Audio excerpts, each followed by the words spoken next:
ملګرو د محمد بن باندې یو سړی و، دته د شوګر بیماری وه. نو دی یو ځل یو ډاکټر له لاړو او هغه ته یې وویل چې ماته د شوګر بیماري ده، ما له داسې دوایي راکړه او د داسې خوراک نه مې منع کړه، داسې پال راته وښیه چې د هغې نه قلار شم او د هغې د وجې نه بیا زما د بیماري ختمه شي.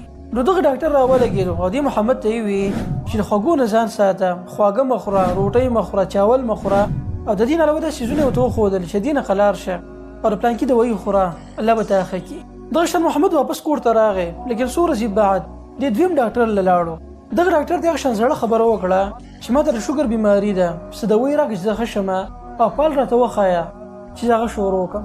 دغه دویم ډاکټر راولګېدو او دې محمد ته یې وویل چې د پلانکي دوایي خوره خیر دی، لیکن پال ته زورک نشته، که خواږه خوري که هر څه خوري خوره، دا تعالی هېڅ قسمه ضرر نه درکوي. اوس په دغه ټایم کې د محمد حیران شو چې زه د چا خبره ومنم.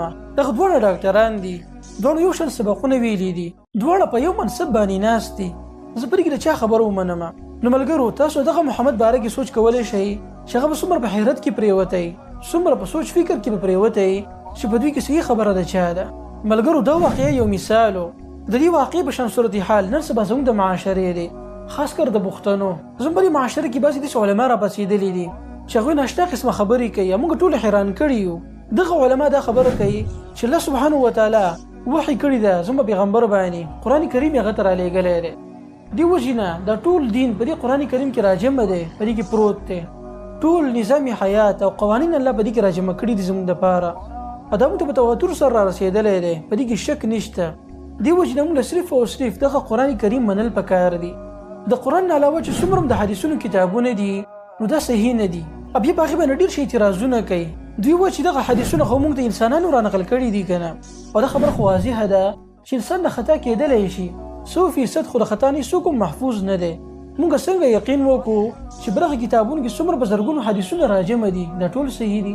دا عین ممکن ده چې په دغه خبرو کې به د بل چا خبرې رادنده شوي. دې وجې نه صحیح خبره دا ده چې دغه حدیثونه ټول منګړت دي، ټول مشکوک دي، صرف او صرف قرآن کریم داسې دی چې په هغې شک نشي کېدلی، او موږ له هغه منل پکار دي. نو دا داسې خبرې دي ملګرو چې زموږ د عوام وروڼه ډېر په شک کې پرې باسي او دوی حیران چې اوس د دې حل څه دی. نو دا ویډیو خاص کر زموږ د عوامو ملګرو دپاره ده. په دې ویډیو کې به مونږ د چا د ذات نه، د یو تنظیم نه، د یوې ډلې نه دفاع نه کوو، نه به په یو ځای کې تعصب کوو، بلکې راځئ ملګرو کوشش کوو علمي طور باندې به جانچ پړتال کوو او ګورو به چې په دې علماو کې د چا خبره صحیح ده. په دې مابین کې چې څومره اعتراضونه کېږي نو موږ به کوشش کوو چې دغه اعتراضونو عقلي، منطقي او شرعي طور باندې جواب وګورو چې د هغې جوابونه شته دی او که نه. نو ملګرو نن به موږ دا خبره د حقیقت طور باندې مطالعه کوو او ګورو به چې حقیقت څه دی د الله په توفیق سره.